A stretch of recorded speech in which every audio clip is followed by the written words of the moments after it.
लोकसभा से पास होने के बाद वक्फ बिल अब राज्यसभा में है, उस पर चर्चा जारी है। शेरो शायरी हो रही है, कविताएं पढ़ी जा रही है, सरकार पर कटाक्ष विपक्ष की स्पीच के हाई पॉइंट में शामिल है। आरजेडी सांसद मनोज झा ने सरकार को कहा कि इस देश के हिंदुओं को मुसलमानों की आदत है, मुसलमानों को हिंदुओं की आदत है और इस आदत को आप मत बदलिए।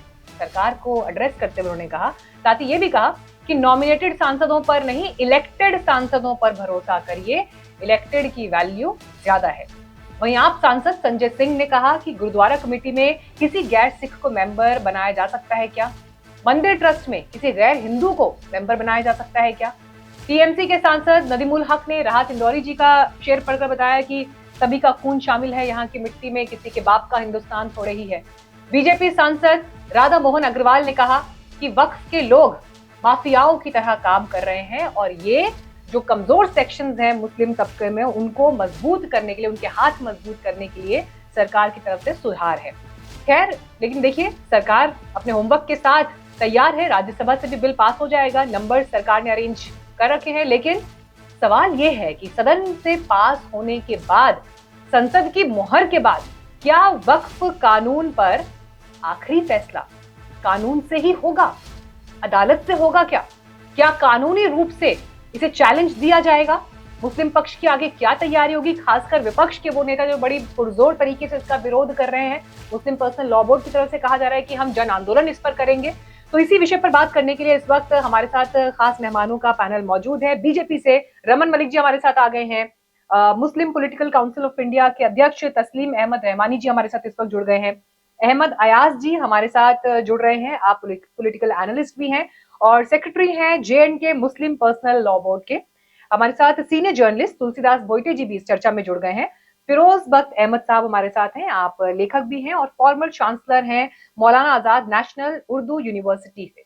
मैं सबसे पहले आप सभी का स्वागत करती हूँ। देखिए, संसद पे सबकी निगाहें इस वक्त टिकी हुई हैं, चर्चा किस दिशा में जा रही है, क्या डिस्कस किया जा रहा है? लग रहा है कि संसद से तो अब राज्यसभा से भी पास हो जाएगा।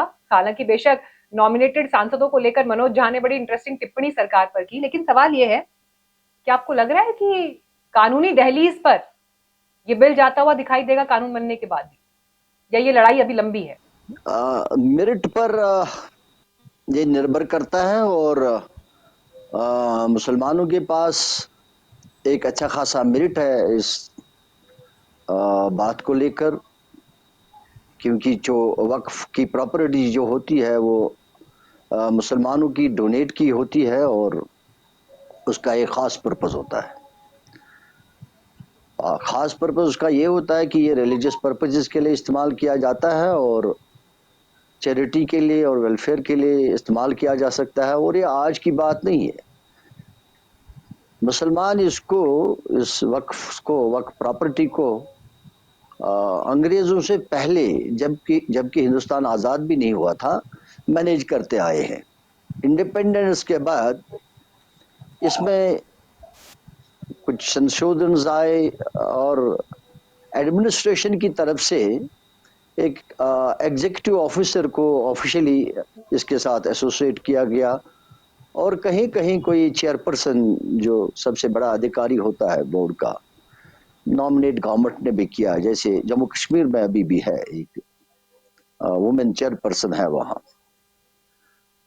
तो ऐसे में अगर ये माना भी जाए कि भाई कहीं कहीं इसमें खामियां है, जो इसके मुस्तहिक है, जो इनको करना चाहिए था नहीं किया, चाहे हम उसको करप्शन कहें या मिसमैनेजमेंट कहें, जैसे आर्गुमेंट्स दिए जा रहे हैं, तो अगर देखा जाएगा तो ये सिर्फ वक्फ बोर्ड्स में मिसमैनेजमेंट और करप्शन का मसला नहीं है, ये पूरे सिस्टम की बात है।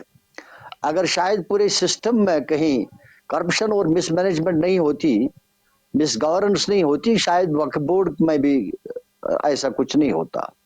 अब देखना यह है कि अब चूंकि ये मुसलमानों का मामला है, मुसलमानों की डोनेट की हुई प्रॉपर्टी है, उनको मैनेज खुद करने की बात है, तो इसमें हुकूमती मुदाखलत कहाँ आती है?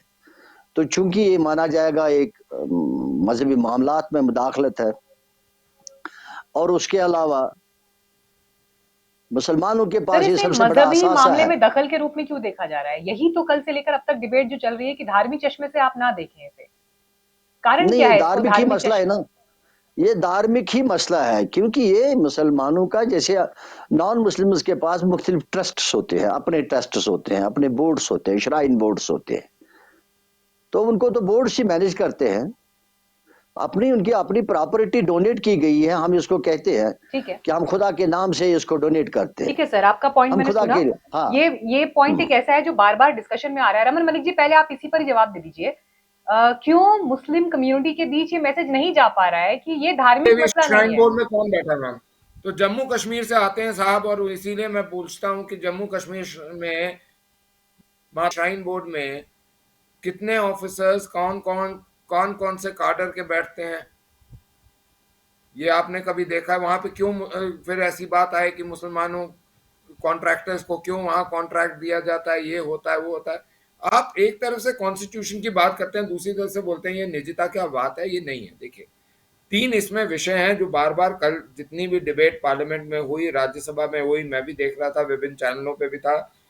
मेरी समझ में बहुत जो मुख्तलिफ से एक बेसिक लेमैन की समझ में आता है। I am not a law maker, hence I would not be in a position to give कि लॉ की पॉइंट बता सकूं। लेकिन जितना मैंने समझा, इसमें तीन चीजें हैं। एक है वक्फ, एक है वक्फ बोर्ड, और एक उसकी काउंसिल। ये तीन चीजें हैं साहब। वक्फ को, उसमें जो उसके केयर टेकर्स, उसके मैनेजमेंट वाले हैं, वो मुस्लिम ही होंगे और उसको कोई छेड़छाड़ नहीं हो रही है, उसका विषय डिस्कस ही नहीं हो रहा, वो डिस्कशन के अंडर ही नहीं है। ये आती है बात वक्फ बोर्ड की या वक्फ काउंसिल की, जिसका काम निगरानी रखना था कि ये मुंसिफ वगैरह ये ठीक काम कर रहे हैं या नहीं। अगर आप 50,000 पे 500 करोड़ की प्रॉपर्टी को दे देंगे, या आप 12,000 पे दे देंगे, तो फिर तो मुश्किल है ना साहब। तो मैंने कल भी एक चैनल पे बोला था, वो मैं आपको आज भी बोल रहा हूँ, या तो आपके वक्फ बोर्ड के जो ये 250 अजमल हैं, ये खानदान है, ये ओवैसी जैसे खानदान जो बैठे हुए हैं कुंडली मार के, या जैसे रहमानी साहब हैं, इनके भी इन्फ्लुएंस में बहुत सारे लोग होंगे।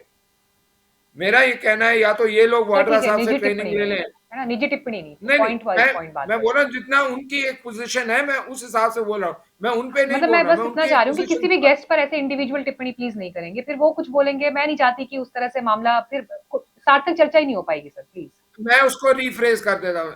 जैसे रहमानी साहब एक रिस्पॉन्सिबल पोजीशन पे हैं, ऐसी बड़ी रिस्पॉन्सिबल पोजीशन के अंडर इन्फ्लुएंस में आने वाले लोग, मैं रहमानी साहब पे कोई टिप्पणी नहीं कर रहा हूँ, तो उनके पास भी बहुत सारे स्कोप होते हैं चीजों को ट्विस्ट एंड टर्न करने के लिए।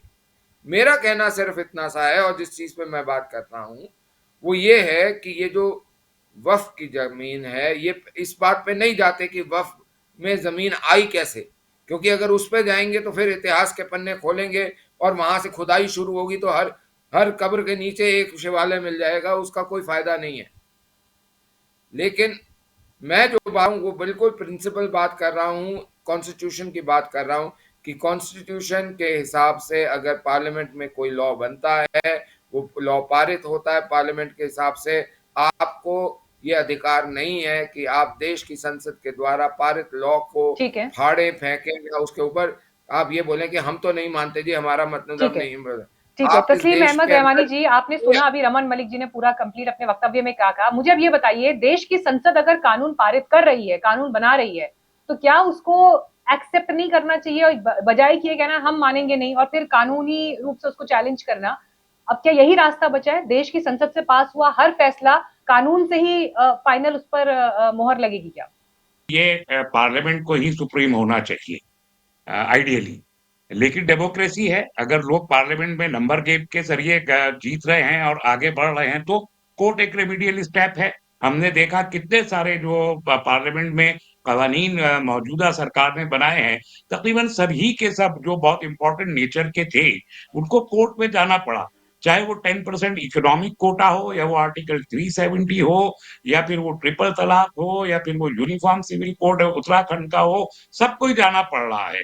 तो ये भी जाएगा। ऐसा होना बदकिस्मती है डेमोक्रेसी में, लेकिन हो रहा है। अब इसका क्या किया जाए? उसकी एक वजह मैं आपको कोट करता हूं। सब लोगों ने कल देखा होगा, लोकसभा में 12 घंटे डिबेट हुई, तकरीबन 6 घंटे ट्रेजरी बेंचेस बोली हैं। और 6 घंटे की स्पीचेस में हमारे वजीर दाखिला से लेके वजीर अक़लियती उमूर के वजीर और तमाम लोग इतना कन्वीनियंटली, एक तो लैंग्वेज का शेर गलत पढ़ रहे हैं, शायर का नाम गलत कोट कर रहे हैं, ऊपर से झूठ इतना बोला गया और कन्वीनियंटली निकल गए झूठ बोल के। और क्या क्या झूठ झूठ बोले? बोला? झूठ वही सब थे जो हमारे एक एजेंसी है ना, र्यूमर मॉन्गरिंग एक इंडस्ट्री बनी हुई है नहीं नहीं सर, मुल्क झूठ में, क्या था? वो झूठ वाला पॉइंट हाईलाइट र्यूमर्स करिए। मैं करता हूँ, सारे के सारे कर सकता हूँ। मैंने कहा मैं 6 घंटे की सारी स्पीच है। मसलन ये मैं एक रिदम में चल रहा हूँ, मैं झूठ वाला पॉइंट भी आपको पॉइंट आउट करूंगा। तो एक जो ये र्यूमर मॉन्गरिंग इंडस्ट्री है, इसने जो ड्राफ्ट किए हैं, वही ड्राफ्ट हमारे मिनिस्टर्स पार्लियामेंट में बोल रहे हैं, वही ड्राफ्ट उनके स्पोक्स पर्सन टेलीविजन पे बोल रहे हैं, वही ड्राफ्ट ट्रोलिंग एजेंट्स जो है वो सोशल मीडिया पे चला रहे हैं। सब का सब रिदमिक है। अब कल क्या बोला गया मैं बताता हूँ। होम मिनिस्टर साहब ने बोला कि 1995 और 2013 का अगर एक्ट ना होता, प्लस 123 दिल्ली की जो प्रॉपर्टीज हैं उन्हें वक्फ के हवाले करने का ऑर्डिनेंस सेंट्रल गवर्नमेंट 2 मार्च 2014 को न लाई होती तो इस बिल की जरूरत ही नहीं थी। ये बोला, होम मिनिस्टर साहब ने बोला। अब ये जो 123 प्रॉपर्टीज हैं, इस पर मुझे अफसोस है कि जो अपोजिशन की बेंचेस थी, उन्होंने वो कोई रिसर्च वर्क करके नहीं आए थे। अफसोस के साथ कहना पड़ता है कि चाहे कांग्रेस के लोग हो या समाजवादी हो, उनके पास बिल्कुल कोई रिसर्च वर्क नहीं था इस झूठ का खंडन करने के लिए। उनके पास बेसिक रिसर्च ये होनी चाहिए थी कि 123 प्रॉपर्टी का मामला आज भी दिल्ली हाई कोर्ट में मौजूद है। और कौन लिटिगेंट है आज? आज लिटिगेंट है वीएचपी, विश्व हिंदू परिषद लिटिगेंट है कोर्ट में। मुझे पूरी डिटेल्स मालूम है, तमाम 123 प्रॉपर्टी की लिस्ट भी मेरे पास मालूम है, मेरे पास मौजूद है। और 1911 से लेके आज तक क्रोनोलॉजिकल ऑर्डर में बता सकता हूँ। जो 2 मार्च का जो कैबिनेट का डिसीजन था, वो दिल्ली हाई कोर्ट के इंसिस्टेंस के बाद था। 2 साल तक वक्फ बोर्ड के मुकदमा जीतने के बाद भी दिल्ली की कांग्रेस की सरकार ने उन प्रॉपर्टीज को वक्फ बोर्ड के हवाले नहीं किया था। और अचानक जब दबाव बढ़ा, तब उन्होंने हाईकोर्ट का दबाव पड़ा, तो हाईकोर्ट के दबाव के बाद सेंट्रल गवर्नमेंट ये कैबिनेट डिसीजन लेके आई थी। ये बात कन्वीनियंटली भूल गए। और उसके बाद जब वो हैंड ओवर कर रहे थे, उस पर वीएचपी ने दावा किया। वीएचपी तो स्टेक होल्डर नहीं है, फिर उन्होंने क्यों दावा किया था इस पे? आज तक वो मुकदमा चल रहा है।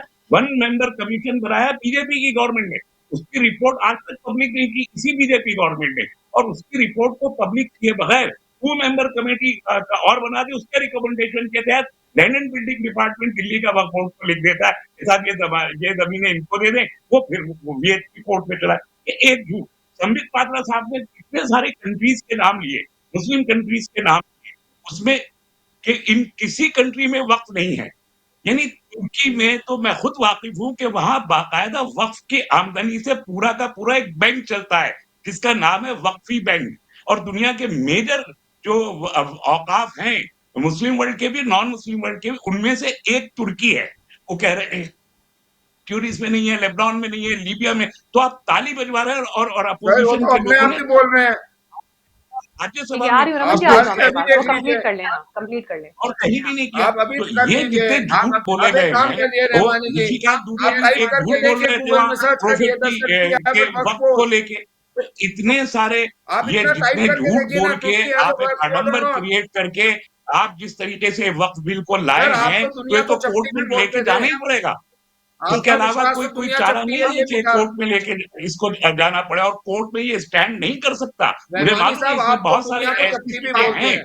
जिनको कोर्ट नल एंड वाइड यकीनी तौर पर कर सर देगा। अब आप तो अगले दुनिया को सेगमेंट में चपटी भी मैं कहलाते आपको थे। बताऊंगा कि इस बिल में प्रॉब्लम्स क्या हैं, जिसकी वजह से न सिर्फ मुस्लिम कम्युनिटी, ये मुस्लिम कम्युनिटी का अकेले इशू नहीं है, ये इशू है कॉन्स्टिट्यूशन ऑफ इंडिया का। ये इशू है भारत के जो आप दस्तूरी कैसे बोल रहे सेकुलर हैं? क्रीडेंशियल है। अनकॉन्स्टिट्यूशनल कैसे है बताइए? ठीक है, अगर आप हमने ओके इन सर, वो बिलों कंप्लीट करिए 14-15 जो है रहमानी जी, सिर्फ फिर मैं उसके मुसलमानों बाद पे लगते बाकी हैं, मेहमानों हिंदुओं के पे पास भी नहीं लगते जाऊंगी। हैं। हाँ, आप अपनी बात कंप्लीट करिए रहमानी जी, मैं फिर 14-15 बाकी मेहमानों के या पास भी मैं जाऊंगी। पुलिस कह जो रहा है हूँ वो कि सिर्फ अगर मुसलमानों के ये लिए, सिर्फ हिंदुओं के ये लिए नहीं है। मुसलमानों का इशू नहीं है, इसलिए मैं पर्सनल लॉ बोर्ड से भी ठीक ये है, अपील कर रहा हूँ कि वो अपने Why कंधे should पे there be a रूलर ठीक personal है law रमन जी, मैं board in आपको a एक secular साथ country? ठीक है रमन जी, मैं आपको एक साथ समय दूंगी। अभी 2 वक्ता बोल नहीं पाए हैं, बख्त साहब और भोइटे जी, वो भी अपना अपना रिमार्क्स दे दें, फिर मैं आपके पास आऊंगी। ठीक है, बख्त साहब इस पर आप रिस्पॉन्ड करना चाहेंगे? रहमानी साहब को जो उन्होंने शुरुआत की, उन्होंने बहुत कायदे से ये कहा कि जो चीज डेमोक्रेटिक तरीके से एक्सेप्ट हो जाती है, चाहे पार्लियामेंट में, राज्यसभा में या लोकसभा में, तो उसकी अपनी एक मान्यता होती है। ये उन्होंने एक पॉजिटिव बात कही। अच्छा, जो बाकी उन्होंने उनका जो तर्क था वो ठीक है, उस तर्क से मैं हो सकता है मैं इत्तेफाक ना करूं, और थोड़ा सा मैं उनको उनके खिलाफ इसलिए भी नहीं बोलूंगा कि रिसेंटली ही lost his very dear sister Najma Rahmani, she left for heavenly abode. खैर, मैं अलग से मैं अब बात पे आता हूँ। देखिए, असल जो जड़ है, हम उस जड़ में नहीं जा रहे हैं, हम सारे लोग। हो सकता है मैं इसमें भी मैं अपने को भी इंक्लूड कर रहा हूँ। देखिए, वक्फ बोर्ड क्या है, हम सब लोग वक्फ बोर्ड को 30-40 साल से फॉलो कर रहे हैं। अब ये एक्सेप्ट हो गया एक सदन में, दूसरे सदन में भी शायद हो जाए, हो या ना हो, ये उसी रास्ते पे गामजन है, इसको एक्सेप्ट कर लिया जाएगा। अब जो ऑपोजिशन के लोग हैं, चाहे वो ओवैसी बिरादरान हो, चाहे वो तौकीर रजा खान हो, या कोई और खान साहब हो, अब उनको कोशिश ये करनी चाहिए, बजाय इसमें कि इसमें कीड़े निकालें, वो सरकार से कहें अब ये एक्सेप्ट हो गया है, अब आप एक काम ये करिए कि जो बरसों से जो लूट-पाट मचा रहा था वक्फ बोर्ड का चेयरमैन डाकू थे, वक्फ बोर्ड के वकील डाकू थे, माफ कीजिए बड़ी सख्त ज़ुबान बोल रहा हूँ, लेकिन this is what I have research. Waqf board के वकला जो थे, वकील थे, वो भी डाकू थे। इन लोगों ने वक्फ बोर्ड के मेंबर्स डाकू थे, इन लोगों ने वक्फ बोर्ड की ज़मीन को खुर्द-बुर्द किया। कौन, छोटा सा एग्जांपल देता हूँ, महाराष्ट्र वक्फ बोर्ड ने 4.5 करोड़ में अंबानी साहब को 27 मंजिला जहां उनका अंटालिया जो है महल बना हुआ है, वो 5000 मीटर की लैंड जो है 4.5 करोड़ में दे दी, जिसकी कि मेरे ख्याल से कीमत जो है 5000 करोड़ से ऊपर थी। खैर, इस तरह के बहुत से एग्जाम्पल हैं। बेंगलुरु में एक विंडसर मैनर होटल है, वो किराया क्या दे रहा है, 12,000 रुपए महीना किराया। उसका क्या, उसको तो 12 लाख रुपए महीना किराया देना चाहिए था वक्फ बोर्ड। वक्फ बोर्ड क्या करता है, वक्फ बोर्ड की जिम्मेदारी है जो बेवाएं हैं, जो गुरबा हैं, यतामा हैं, मसाकीन हैं, जो गरीब बच्चे हैं, जो फीस नहीं दे सकते अपनी पढ़ाई की, इसके अलावा जो मसाजिद हैं और मदारिस हैं, उनमें जो मुअज्जिन हैं, उनमें जो अइमा हजरात हैं, टीचर्स हैं, उनकी सैलरी देना। तो आपने देखा होगा कि अभी 18 महीने से तो दिल्ली सरकार ने अइमा हजरात की भी तनख्वाह नहीं दी। क्यों? क्योंकि ये जो असासा है वक्फ बोर्ड का, मतलब कई साल पहले ये कहा गया कि 200 करोड़ से कम किराया था, इसकी जमीन पे काबिज है, प्राइवेट लोग भी काबिज हैं। और ये मैं आपको बता दूं, एक एग्जांपल दे रहा हूँ, थोड़ा सा मुझे 2-4 सेकंड और दीजिए, कि दिल्ली की जो 77.3% जमीन है, वो सारी वक्फ बोर्ड की है। Delhi public school, high court, supreme court, national stadium, मतलब पूरे मतलब 77% में अब चली गई, काम में आ रही है, सरकार काम कर रही है। ना तो ये लोग किराया देंगे, ना ये जमीन वापस होगी। अब सरकार ने सब इसका पूरा डिजिटाइज किया, तो पता है चला इसमें अभी भी लाखों करोड़ महीना जो है इसका किराया आ सकता है, फंड आ सकता है, जिससे गरीब लोगों का भला हो सकता है। इतने 100 साल में मुझे एक आदमी ऐसा नहीं मिला, रहमानी साहब मुझे करेक्ट करेंगे, या अयाज साहब, कि जिसने ये कहा हो कि वक्फ बोर्ड से मुझे 10 रुपए का, 50 रुपए का फायदा हुआ। मैं अपना पर्सनल एग्जांपल देता हूँ। मेरे वालिद जब मेरी वालिदा को छोड़ के कलकत्ता चले गए, तो मौलाना आजाद के भतीजे थे, अकेली थी, पढ़ी लिखी नहीं थी, सर्विस नहीं कर सकती, सिवाय उर्दू के उनको कुछ नहीं आता था। वो वक्फ बोर्ड जाती थी, 50 रुपए का वजीफा, यानी जो एक स्कॉलरशिप मिलती है, जो अकेली औरतों को, तलाकशुदा नहीं थी, वो लेके आती थी। वो भी बंद हो गई, मेरे बचपन में बंद हो गई। तो वक्फ बोर्ड ने क्या किया है 100 साल में मुसलमानों के लिए? कोई स्कूल खोला है, कोई हॉस्पिटल खोला है, कोई मदरसा खोला है, कोई कॉलेज खोला है, किया, पर्सनल मदद दी है। तो मैं तो सोचता हूँ इस वक्फ बोर्ड को टोटली डिसॉल्व होना चाहिए। और आखिर में जो मेरा पॉइंट है, बहुत वेरी इंपॉर्टेंट पॉइंट, एक ये बनाए विडो कमेटी, एक ये बनाए एजुकेशन कमेटी, एक सेकंड पूरा होने दीजिए, एक एजुकेशन कमेटी बनाए, एक political affairs committee one by बनाए, वन। एक रहमानी साहब, मैं कमेटी आऊंगी आपके सीनियर पास, सिटीजन बनाए। एक सेकंड पूरी कंप्लीट। बात करनी, मैं किसी के बीच में नहीं बोला, मैं बहुत अदब के साथ, एहतराम के साथ, मेरा पॉइंट खत्म हो गया। ये इस तरह की कमेटीज बनाए, और उन कमेटीज में जो गरीब मुसलमान हैं, और जो चाहे वो बाकर खानी हो, चाहे वो दलित मुसलमान हो, उन सब की मदद की जाए। ईमानदार लोग इसमें आए, जैसे हमारे जो सामने बैठे हैं रहमानी साहब, ऐसे लोगों ठीक है, को वक्फ बोर्ड में लिया जाए, ताकि वक्फ बोर्ड सही तरीके से गुरबा, यतामा, मसाकिन की मदद करे। ठीक है। बख्श साहब ने जो बातें बोली हैं, उस पर रहमानी जी भी जवाब देना चाहते हैं, और रमन जी भी बीच में कुछ काउंटर पॉइंट्स देना चाह रहे थे, लेकिन मेरी कोशिश है पहले एक-एक बार सबका वक्तव्य हो जाए। तुलसीदास जी का वक्तव्य अभी तक नहीं हुआ है। तुलसीदास भोइटे जी, अभी आपने सुना बख्त साहब ने क्या यहाँ पर बातें की हैं और जो जो पॉइंट्स उन्होंने उठाए, मैं अभी बीते दिन एआईएमआईएम से नेता हैं वारिस पठान, उनसे बातचीत कर रही थी ऑनलाइन, और इस बातचीत में मैंने उनसे ये सवाल पूछा कि बहुत से मुस्लिम्स हैं जो इसका पॉजिटिव साइड भी बता रहे हैं कि ये खामियां थी और उन खामियों पे काम होना जरूरी था, जो काम हो रहा है और उसके लिए सुधार लाए जा रहे हैं, ये वक्त की जरूरत है। तो इस पर वो कहते हैं कि वो लोग जो तारीफ कर रहे हैं या जो इससे इत्तेफाक रखते हैं वो फ्रॉड है, ये उनका जवाब था। तो जब इतने विरोधाभास दिखाई दे रहे हैं कि अगर कोई व्यक्ति उसमें पॉजिटिव कुछ देख रहा है और उसकी इंटेग्रिटी पर ही इस तरह से सवाल खड़े किए जा रहे हैं, तो फिर सच क्या है, झूठ क्या है, कौन सही है, कौन गलत है, किसके क्या हित कहां से जुड़े हुए हैं, एक जनरल सवाल तो ये बनता है।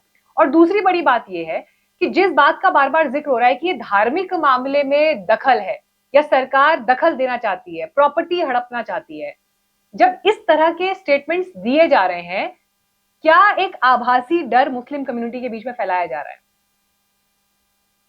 मीनाक्षी जी देखिए, एक तो कल 12 घंटा बहस हुई, राज्यसभा में बहस चल रही है, लेकिन सत्ता पक्ष और विपक्ष किसी की भी मानसिकता, वक्फ का जो उद्देश्य है कि अल्लाह के नाम पे दिया हुए दान को गरीबों के लिए, मुसलमान कम्युनिटी के उन गरीबों के लिए सही ढंग से इस्तेमाल किया जाए, किसी की भी मानसिकता उस तरह की नहीं दिखा दे रही। सत्ता में बैठे हुए लोग जिस तरह से बातें कर रहे थे, एक सत्ता का दर्द होता है, एक विश्वास में लेने की आवश्यकता भी होती है ना। देखिए, इसमें कोई दो राय नहीं। फिरोज भाई अभी जो बता रहे थे, मुंबई में मैं रहता हूं, मुस्लिम बस्तियों में मेरे दोस्त हैं, मैं पत्रकार होने के नाते नहीं बल्कि एक मुंबईकर होने के नाते भी जब देखता हूं, क्या वक्त के उद्देश्य को सही में कभी पूरा भी किया गया? नहीं। अभी एक जिक्र हुआ उद्यमी का, उनके आलीशान महल खड़े हुए, इसके ऊपर वो डिस्प्यूटेड बात है, इसके लिए मैं ज्यादा उस पर बात नहीं करना चाहूंगा, लेकिन वो अकेली केस नहीं है। इस तरह के कई प्रॉपर्टियां, आज जो बात यहाँ पे फिरोज भाई बोले, जिस शब्द का उन्होंने इस्तेमाल किया, राज्यसभा में भी बीजेपी के सांसद अग्रवाल जी, अगर मैं गलत हूं तो उन्होंने भी माफिया शब्द का इस्तेमाल किया। हालांकि फिरोज भाई के कहने का लहजा, उनका उद्देश्य जो मुझे समझ में आ रहा है इस चर्चा में शामिल होकर, और वहां पे उनका उद्देश्य, इसमें काफी अंतर है। वही राजनीति की गंदगी की बात है कि जिस तरह से, सबसे पहले तो बात यह है, क्या इस तरह से सरकार के पास जो पावर होते हैं, क्या किसी भी मजहबी धार्मिक संस्था को, वो मुसलमानों की हो, हिंदुओं की हो, ईसाइयों के, जैन कम्युनिटी की हो, होनी चाहिए क्या? तो नहीं होनी चाहिए।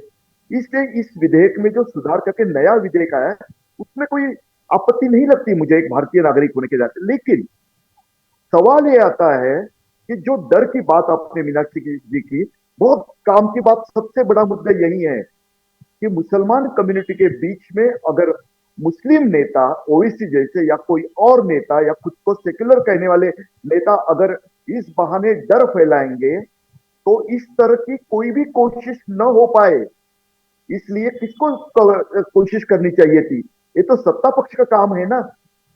पार्टी एक कहती है भाजपा कि हमारी पार्टी तो पूरे दुनिया में सबसे बड़ी पार्टी है, क्यों ऐसा नहीं होता कि वक्फ बिल के पीछे आपका उद्देश्य अच्छा है तो आप पहले, जब से बिल का आप तैयारी कर रहे थे, तब जाकर मुस्लिम कम्युनिटी में, आम मुस्लिमों के साथ संवाद बनाते और उनको विश्वास में लेते कि देखिए, ये वक्फ बोर्ड जो है वो माफियागिरी कर रहा है, हम आपको सही इस पे लेके जाते हैं, पैसे का उपयोग अच्छे स्कूल, समय के साथ चलने वाले स्कूल और बाकी इंस्टीट्यूशन चलाने में, और जो एक दर्द यहाँ पे फिरोज भाई ने आम मुस्लिमों का रखा, उनको जो मदद दी जा रही थी वो भी अगर बंद होते तो शर्म की बात है ना।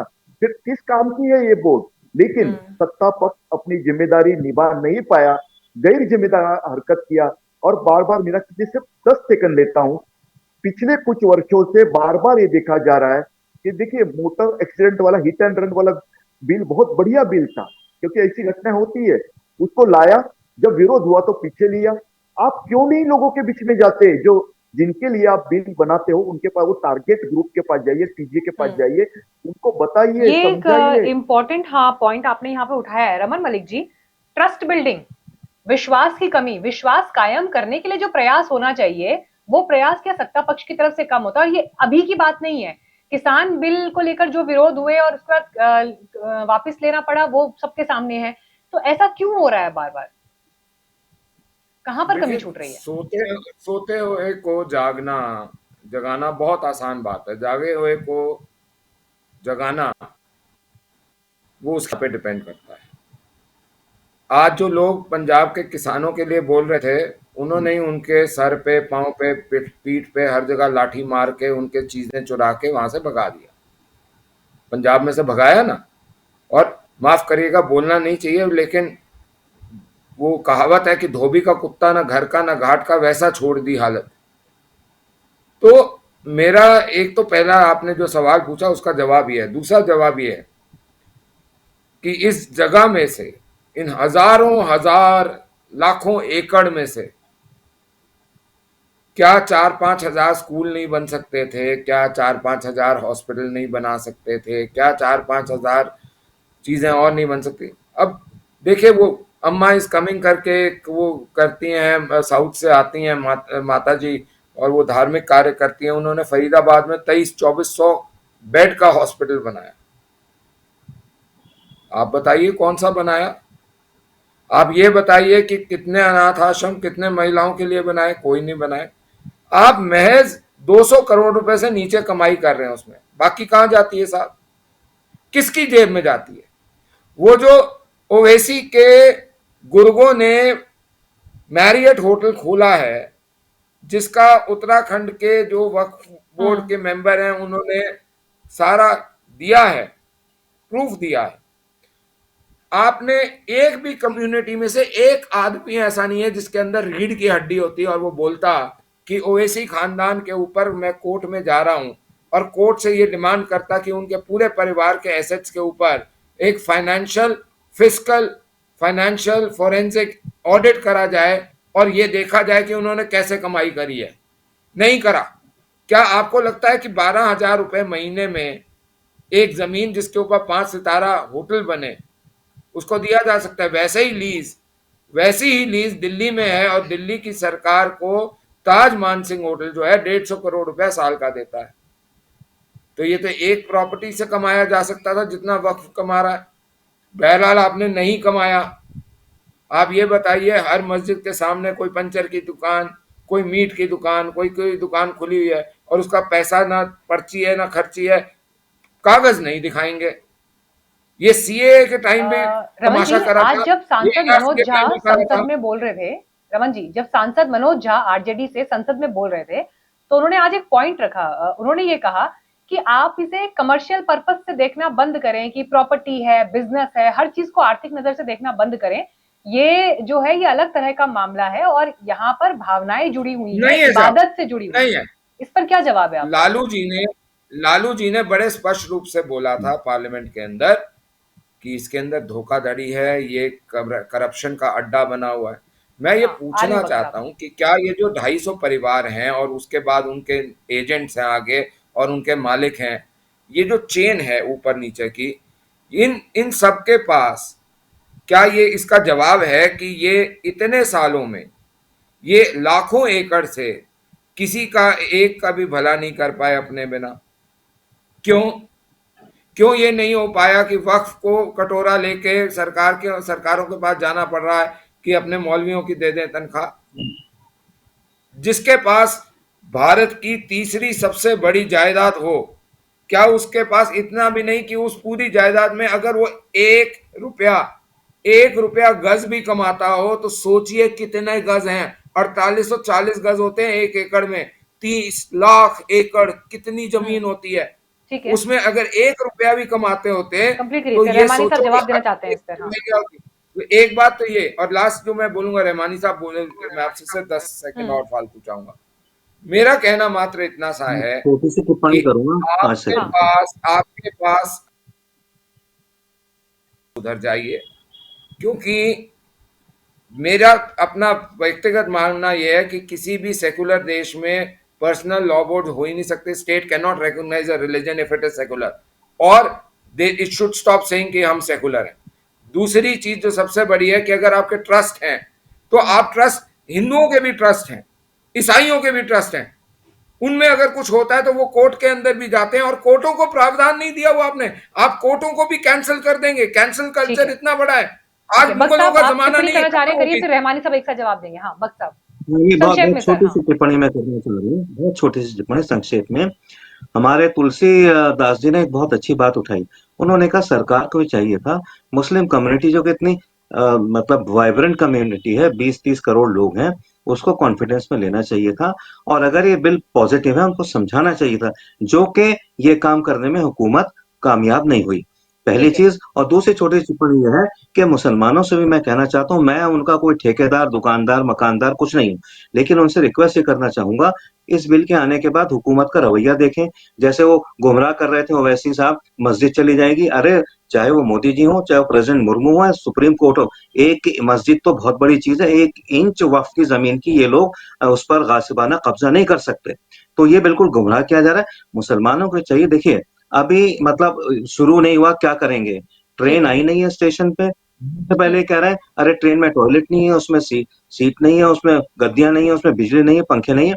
आने दो, हो सकता है इतना अच्छा काम करे सरकार कि पुराने जो गुनाह हैं उसके वक्फ बोर्ड के सब तहलील हो जाए, खत्म हो जाए, और रहमानी साहब उसमें कर ऐसे लीजिए ना ये ऐसा भरोसा, टॉयलेट आ भक्त जाए साहब कि जो कह रहे केजरीवाल हैं से ये बढ़िया भरोसा टॉयलेट कर हो। लीजिए, ये विश्वास कर लीजिए, विश्वास करके तो देखिए एक बार। और आप अगर ये पहली सही पहली काम नहीं नजर में ये करेंगे, क्यों मान के चल मैं रहे हैं कि सबसे सरकार पहले जो कर आई रही है वुड बस वो खराब ही जंप कर ऑफ रही द है, ब्लॉक और to bad oppose the bad सरकार। इंटेंट से, बुरी नीयत से ही आ रही है काम करने के लिए।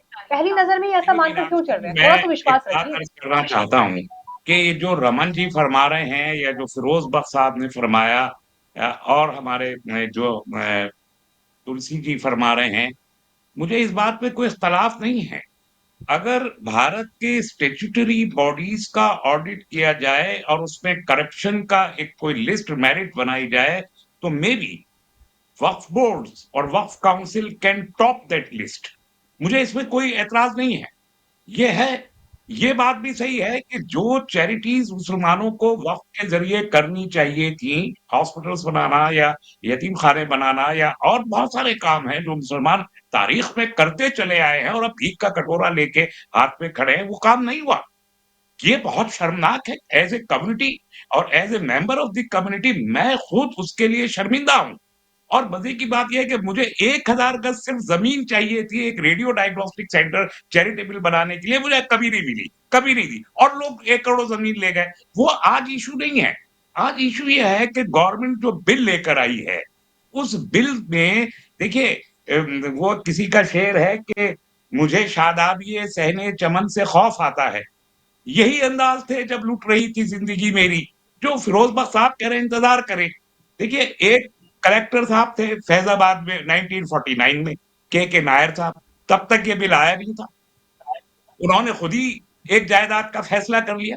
संभल में तो आप देखिए डीएम साहब क्या क्या सब कुछ कर रहे हैं, मथुरा में और काशी में क्या क्या कर रहे हैं। तो जो काम अब तक गैर कानूनी था, इस बिल के आने के बाद तो वो कानूनी होने जा रहा है। तो कैसे इसमें खौफजदा ना हो?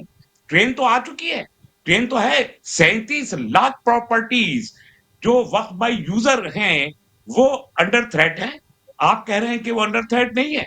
12,000 करोड़ की बात करते हैं कि सेक्टर कमेटी साहब ने की थी। मुझे कोई स्टैटिस्टिक्स दें लाके कि 2013 से लेके अब तक कितनी प्रॉपर्टीज पे लिटिगेशंस बढ़े हैं।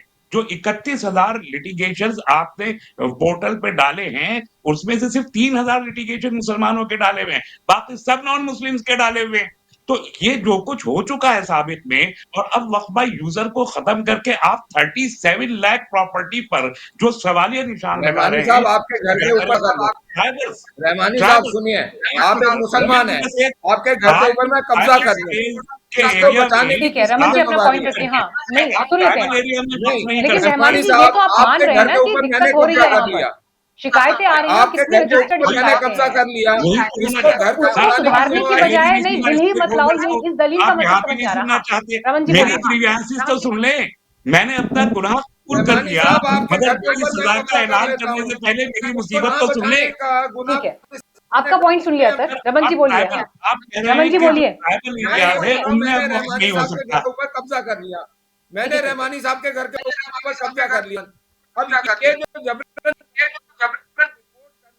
करना, इसके ऊपर केस मसला करना, ये है एक कि एक करके इसका प्लीज, मैं फर्ज है सुन नहीं पा रजनी रही हूँ, मैं साहब का। समझ नहीं पा रही और हूँ कौन क्या करने बोल दिया, रहा है। इसका वन गुनाह बाय वन इनका है, प्लीज। क्योंकि पाप करने वाला और पाप करवाने वाला दोनों बराबर के हैं। कब्जे का दावा करना है, कब्जा करने की भी जरूरत नहीं है इस बिल के तहत, सिर्फ दावा करना है कब्जे का और सरकार छीन लेगी। तो वही ये तो है आपने बिल करा, के मेरे पास में। वही सर तो मेरे आपने पास करा, पूरा 15 पेज का ये बिल रखा है, वही पूरा तो पढ़ आपने के पूरा बैठा हूँ। टाइम करते हवा में रहे। बात नहीं कर रहा हूँ, अरे हवा में बात नहीं कर रहा हूँ। जब आपका इस्लाम पैदा नहीं हुआ था, उसके मंदिरों को आपने बोल दिया ये हमारे हैं, ये कैसे हो सकता है? आप व्हाट्सएप इंडस्ट्री की बात ठीक मत है, कीजिए, पॉइंट्स पर, फैक्ट्स पे आप बात करेंगे, प्रॉपर फैक्ट्स पर, मैं फैक्ट्स ये पे कह बात रहा हूँ कि करेंगे। सर, ट्राइबल्स जब में हम आया आप भी नहीं था ट्राइबल 1400 एरिया में साल कह रहे हैं पहले, नहीं 1400 देंगे। साल पहले, आपने 12 उस स्टेट समय को के ड्राफ्ट मंदिर, किया, उससे पहले के अपने मंदिरों पूरे को आप नॉर्थ क्लेम ईस्ट कर रहे में हैं। लक्षद्वीप के जहाँ अरे हाउ 100% कैन यू मुसलमान क्लेम? रहते हैं, वहां पर वह खत्म आप हो जाएगा। प्रयागराज को पंजाब कैसे में, क्लेम कर सकते हो? राजस्थान में, मध्य प्रदेश में जो सर, आप ट्राइबल प्रयागराज एरियाज को है, कैसे क्लेम कर वहां सकते हो, ये पर बताओ। वक्त नहीं रहेगा। आप पूरे वक्त आप को छीन रहे प्रयागराज हैं। को आप कैसे क्लेम साबित कर कर सकते रहे हो, हैं ये कि बता वक्त दो। लुटेरा है, वक्त को लुटेरा साबित अरे करने की कोशिश पूरे अरे पार्लियामेंट में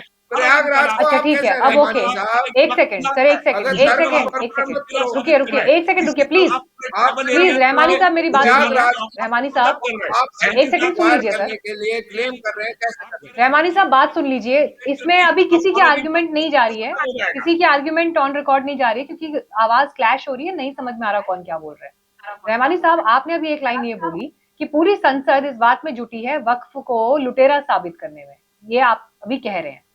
क्या ये बात संसद में जो लोग कह रहे हैं वो बिना तथ्य के आधार पर कह रहे हैं, बिना पॉइंट्स के आधार पर कह रहे हैं? और अभी जो 2-4 केसेस खुद यहाँ पर वक्त साहब ने कोट किए हैं कि देखिए यहाँ पर दिक्कतें हो रही हैं, कर्नाटक से किसान आ रहे हैं, कंप्लेंट कर रहे हैं, महाराष्ट्र से किसान आके कंप्लेंट कर रहे हैं जमीन को लेकर, तो ये केरल में सब हो जो रहा है। परेशानियां हैं, मैं आपसे जानना चाहती हूँ, क्या आज तक मुस्लिम कम्युनिटी के भीतर से, इवन चलिए वो लोग जो मुस्लिम हितों की राजनीति भी करते हैं, मैं चलिए ओवैसी साहब का भी नाम ले लेती हूँ, उन्होंने कल कहा कि मैं गांधी की तरह ये बिल फाड़ता हूँ, बड़े थिएट्रिक्स करके उन्होंने संसद के भीतर दिखा दिए, लेकिन क्या कभी उन्होंने ये कहा कि चलिए हम वक्फ पर व्हाइट पेपर की मांग करते हैं, व्हाइट पेपर रिलीज करिए, चलिए हम क्वेश्चन करते हैं कि जो हमारे भीतर कमियां हैं उनको उनको ठीक करने के लिए, सुधारने के लिए, चलिए आज इसका ऑडिट प्लान करते हैं, इसका ऑडिट कराया जाए।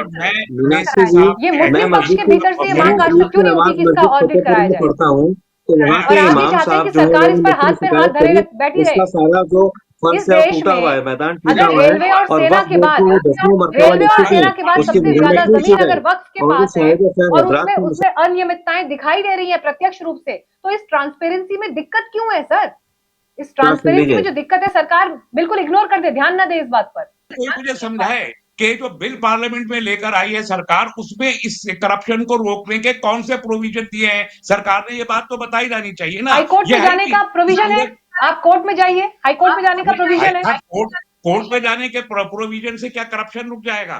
क्यों आप देश की अदालत पे भरोसा नहीं करते आप सर? क्या उससे खाली देखिए नहीं, ट्राइब्यूनल का फैसला ही अंतिम फैसला होगा, उसमें चाहे जितना मर्जी समय लगे, लेकिन कोर्ट नहीं जा सकते, कोर्ट में नहीं बात होगी, तो कोर्ट में जाएंगे, ये तो मोर ट्रांसपेरेंसी है ना। सरकारों ने नहीं बचाई है वक्फ की लूट, क्या मुख्तलिफ सरकारों ने नहीं मचाई है? 345 प्रॉपर्टी दिल्ली में है जिसपे सरकार के कब्जे हैं। वक्फ मजलिस जो यहाँ कायम की गई थी, जो अंग्रेजों के जमाने में कायम हुई थी, उसमें तो रिस्टोर कर दी जमीनों को, लेकिन 1954 ऑनवर्ड उन्हीं जमीनों पे दोबारा कब्जा कर लिया गया और आज तक रिस्टोर नहीं की गई। फिर आप कह रहे हैं कि 12,000 करोड़ रुपए का कहा गया। क्या महाराष्ट्र में अंबानी साहब के मकान पर कोई मुआवजा मिला है? किसी ने दिया है? मैंने कहा 3,000 मुसलमानों के केस हैं, 31,000 में से बाकी गैर मुस्लिमीन में डाले। आपने पूरे के पूरे वक्त को एक डिस्प्यूटेड प्रॉपर्टी देश में ला दिया और कह रहे हैं अयाज साहब, हाँ, अयाज साहब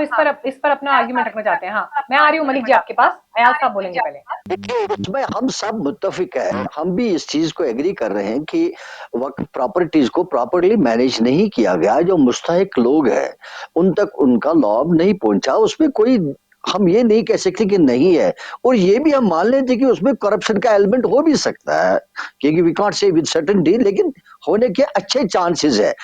लेकिन एक ही जगह पर जहां आपत्ति है लोगों को, हमारे को, वो ये है कि हुकूमत ने बजाय इसको उस तरीके से देखा जाए, चूंकि उनके वहां एग्जीक्यूटिव ऑफिसर्स भी गवर्नमेंट के होते हैं उसमें, बोर्ड्स में, और उसमें कहीं कहीं जैसे मैंने कहा चेयरपर्सन भी होते हैं, या और कोई तरीका इख्तियार करके उन बोर्ड्स के साथ ऐसा कुछ निजाम बना के उसको इम्प्रूव करने की कोशिश की जा सकती थी, बजाय कि आप पार्लियामेंट में जाकर इसको अमेंडमेंट करके और मामलात करके एक ऐसा माहौल पैदा किया जाए। अभी भी वैसे ही माहौल है जैसे हमारे पास रिलीजियस प्लेसेस एक्ट है 91 का। उसके अंतर्गत ये है कि भाई जो रिलीजियस प्लेसेस की पोजीशन है 1947 में जो थी वो इसी को माना जाएगा। लेकिन आज भी उसके चलते वो कानून का नाफिजुल अमल होने के बावजूद भी मस्जिदों के नीचे मंदिर ढूंढे जा रहे हैं। तो हमारे सामने ये सारी मिसालें हैं, जैसे रामानी साहब कह रहे थे, ये मिसालें हमारे सामने हैं। तो इन चीजों को मद्देनजर रखकर ये एक जो अप्रहेंशंस है, सही अप्रहेंशंस है कि इसको सही तौर चलाने का नहीं है। अगर सही तौर मुसलमानों की भलाई का चलाने का प्रोग्राम होता तो शायद उन लोगों को कॉन्फिडेंस में लिया जाता। हुकूमत के पास पावर्स है, उनके पास डीएम्स है, लोग हैं जो उनसे मशवरा करके बोलते भाई आप इस वाकफ प्रॉपर्टी को क्यों मिसयूज कर रहे हो, क्यों नहीं प्रॉपर यूज कर रहे हो। ऐसा कुछ किया जा सकता था अगर हम कोई दर्द है। हाँ मैं रमन मलिक जी से जवाब दूंगी। हाँ अरे जवाब लेने से पहले एक सवाल तो मैं कर लूं इनसे, अयाज साहब से, फिर वक्त नहीं रहेगा। मीनाक्षी जी एक छोटा सवाल करने थे आपकी इजाजत से। मेरा सवाल यह है साहब आपसे, आपने बिल्कुल सही फरमाया कि इतनी सारी वक्फ प्रॉपर्टी है, 9.5 लाख करोड़ की प्रॉपर्टी है, इसको प्रॉपर्ली यूज किया जाए। मुझे एक बात का जवाब ये दीजिए, पिछले 100 साल से 75 साल से मुसलमान खामोश थे, ज्यादा वो पूछ नहीं रहे थे। हाँ जी वक्फ बोर्ड है, कुछ करता है, हमारा अपना बोर्ड है, मुस्लिम बोर्ड है, इस्लामी बोर्ड है।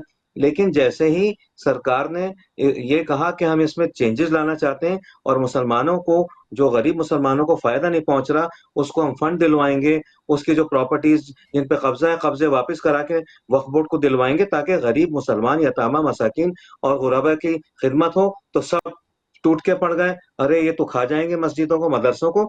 तो आखिर ऐसा क्यों हो रहा है? मौका देना इनको। अगर ये मौके में गलत उठे तो मैं ओवैसी से ज्यादा आगे बढ़कर हुकूमत की जो है रस्सी पकड़ूंगा, इनकी मैं जो है खबर लूंगा।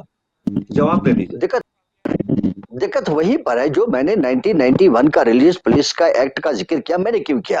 इसी चीज को मान के कि लोग इस चीज को भी जब ये कहते हैं, अयाज सर मेरी बात सुनिए पहले, मेरी बात सुनिए सर पहले। सर ये अब सरकार से आप कह रहे हैं कि विश्वास कायम करने की कोशिश होनी चाहिए, प्रयास होना चाहिए। अब आप क्या चाहते हैं? सरकार क्या एक एक आदमी के घर जाएगी और सबको जाकर समझा कर आएगी? नहीं, इसमें आपको शायद पता नहीं, आपको बोर्ड का जो स्ट्रक्चर है शायद आपको मालूम नहीं। ये बोर्ड्स में गवर्नमेंट के नॉमिनेटेड गवर्नमेंट के ऑफिशियल्स होते हैं। हर एक स्टेट में, जैसे मैं जम्मू कश्मीर की बात करूंगा, जम्मू कश्मीर के वक्फ बोर्ड में एक एग्जीक्यूटिव ऑफिसर होता है, वो कश्मीर एडमिनिस्ट्रेटिव आईएएस के नीचे एक लेवल होता है कश्मीर एडमिनिस्ट्रेटिव सर्विस, वो एक ऑफिसर होता है, वो एग्जीक्यूटिव ऑफिसर होता है।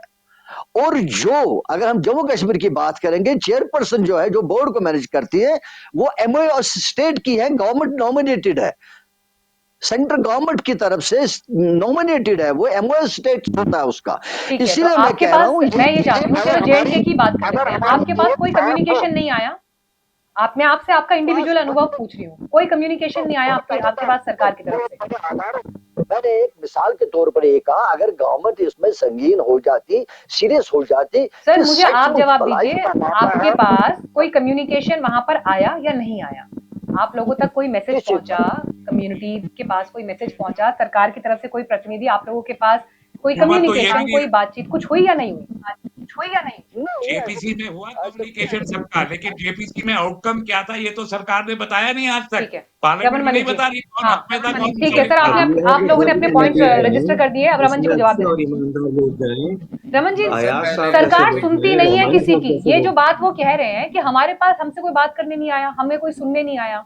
तो साहब जब रिलीजियस प्लेसेस एक्ट की बात कर रहे हैं, ये रिलीजियस प्लेसेस एक्ट की बात कर रहे हैं 91 की, इनसे मैं पूछना चाहूँगा, ये कांग्रेस के सहयोगी रहे हैं बहुत समय तक, क्योंकि ये इनका शायद नेशनल कॉन्फ्रेंस से भी काफ़ी नज़दीकी ताल्लुकात रहे हैं। तो मैं ये पूछना चाहता हूँ कि 91 के रिलीजियस प्लेसेस एक्ट में हमारे पास कौन आया था बोलने कि तुम्हारा अधिकार छीन रहे हैं हम? कौन बोलने आया था कि जो बाबर ने या जो दूसरे मुगलों ने आके हमारे मंदिर शिवालय ध्वस्त करे थे, हम उसको ले जा रहे हैं और उसको ठप्पा लगा रहे हैं कि मांग हो जनाब, आप तो बड़े मोतबर हैं। अगर कोई कहीं गलती हुई हो, इसका ये सर मतलब नहीं अगर है मैं कि हम दूसरी गलती करें। सर हमारे दूसरी लॉ गलती जो है करने ना का नहीं है, बिल्कुल स्वार्थ की बात है। सर, नहीं अगर नहीं एक सर, गलती हुई नहीं है सर, कि हमारा लॉ का प्रेमाइस जो है वो ये नहीं है। हमारे देश में कानून बनता है two wrongs make a right. 498 सबसे बड़ा एग्जाम्पल है इसका, हम उस पर बात करेंगे। आप अब रुक जाइए, मैं आपके बात बीच में नहीं बोला था। अब जरा सुनिए, सुनने की हिम्मत रखिए, सुनने की हिम्मत रखिए, सुनने की हिम्मत रखिए। बात अब आप सुनने की हिम्मत रखिए। उम्र 2009 में में आप भी बहुत लिखा बड़े था, होंगे, मैं आपको 2014 में भी रिक्वेस्ट कर लिखा रहा हूँ। था। दूसरी चीज, सबसे बड़ा बात, अगर आपके बीच में 36 बिरादरी नहीं होती और आप सुन्नी शिया बोरा अहमदिया वगैरह कर करके एक दूसरे के रेड नहीं मार रहे होते, तो भाई साहब ना यहाँ पे दो और व्यक्ति रखते कि जी आप आपस में एक दूसरे का हकूक नाम खा जाए। दूसरी चीज, जो महिलाएं हैं उनकी आपने ऐसी तैसी फेरी हुई है आपके मोल्ला मौलवियों ने। अगर वो नहीं होता तो ये महिलाओं को रखने की बात भी ना होती, क्योंकि बराबर के अधिकार है। हमने तो हमेशा बराबर के अधिकार दिए, हुसैन साहब ने भी बराबर के दिए, मोहम्मद साहब ने भी बराबर। मोहम्मद साहब ने तो यहाँ तक बोल दिया कि मैं अगर नमाज पढ़ रहा हूँ और मेरी माँ मेरे को आवाज दे दे तो मैं नमाज छोड़ के माँ के पास चले जाऊंगा।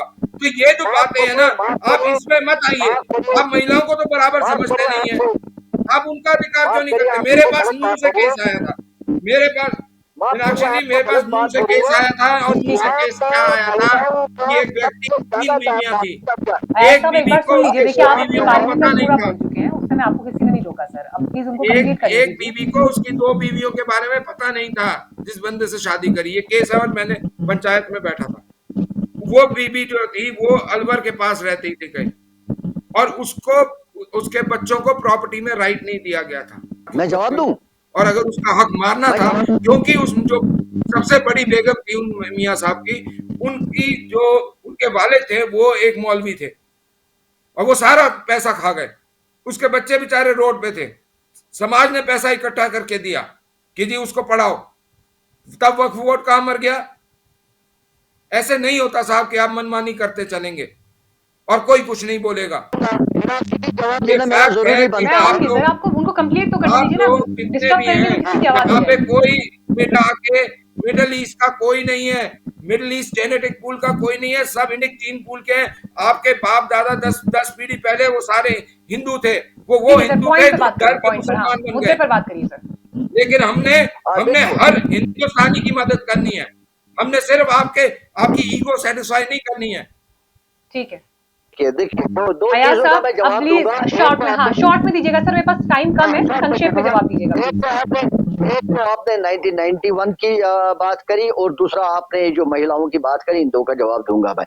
जहां तक 1991 का एक्ट लाने का था, वो देश के हित में था। वो इसलिए था क्योंकि हिंदू मुसलमान इस झगड़े में पड़ रहे थे कि भाई मजहबी मामलात को लेकर, क्योंकि इसलिए अपीजमेंट पॉलिटिक्स ने जीना दुश्वार एक कर सेकेंड, दिया था। रमन जी उनको बोलने दीजिए आप। ठीक है, अब उन्हें कंप्लीट करने दीजिए। हाँ चाहिए, वही तो आपके पास एक कहने के लिए बात है। लेकिन उस वक्त ये था कि हिंदुस्तान में मुसलमान और हिंदू आपस में ना लड़े, इसलिए इसको एक विराम दिया जाए एक और मोटिव था आगे कि राम मंदिर मत बनने दो, इसलिए ये लॉ का प्रोटेक्शन दो। एक बात राम मंदिर यहाँ नहीं बनने देने के लिए ये लॉ लाया गया था। ठीक है अयाज साहब, अब आज की बात करते हैं, अभी की बात करते हैं, क्योंकि अब आपका पीछे क्यों जाएंगे तो यही फिर पास हो उसके लिए जाता मुझे है? अलग से समय चाहिए होगा सर।